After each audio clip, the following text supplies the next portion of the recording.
Number 2, are you a person of faith and do you practice religion regularly? Yes and yes. I'm a Hindu, I'm a practicing Hindu, and that's how we've raised our kids. And as I was saying, just a few weeks ago, I was back at my temple in Southampton where I grew up, because every year we have a family prayer day where we cook lunch and serve it to the community, and it was a very special part of how I was brought up, and it's a special part of how I live my life today.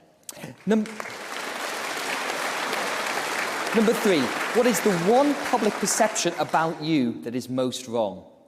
You know, it's what you touched on before, about it's this idea of continuity versus change. And, you know, actually, I've spent my life wanting to do things differently. I'm not in this just to manage things. I'm in this to radically transform things. And we talked about that with Brexit, where I took the side of the argument was about doing something brave, doing something different, being bold. You saw that from me during the pandemic. I ripped up the rule book in a matter of weeks to design programs, interventions, policies that this country had never seen before, and made sure that we protected people's jobs and businesses.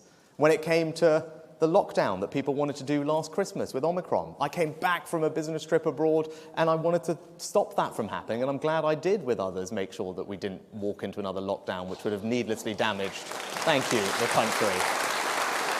And if you look at my plans going forward, yes, of course I want to be responsible in managing inflation. That's a sensible Conservative thing to do. But gosh, do I want to be radical about how we grow this economy. As Chancellor, I set up free ports. It's one of the few things visibly that we can see as a benefit from Brexit. I want to reform financial services regulation. I want to make sure this is the best place in the world to innovate. I want to reform the corporate tax system. And actually, hopefully we'll get onto this in the Q&A.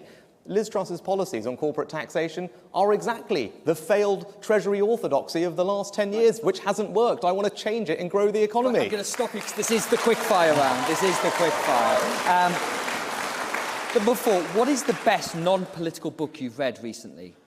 Well, actually, I reread one of my favourite books with my kids, and that was Going Solo by Roald Dahl. If you weren't a politician, what would you be? On my bucket list of life's ambitions, well, when I was a kid, I wanted to be in a Star Wars movie, so that's probably not a sensible thing to do. But I'm a massive football fan. I'm from Southampton, and if I would get to be able to run Southampton football... Oh, wow, is there a Saints fan here? Look at that. Brilliant. Well, there's 3 of them. Amazing. Well, if I could run Southampton Football Club, I would be a very happy man. Do you have any doubt about your ability to fulfil the role of Prime Minister?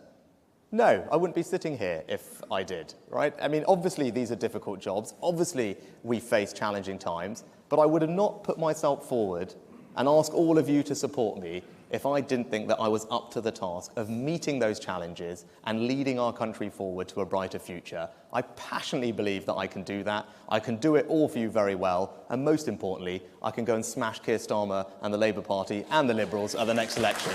And then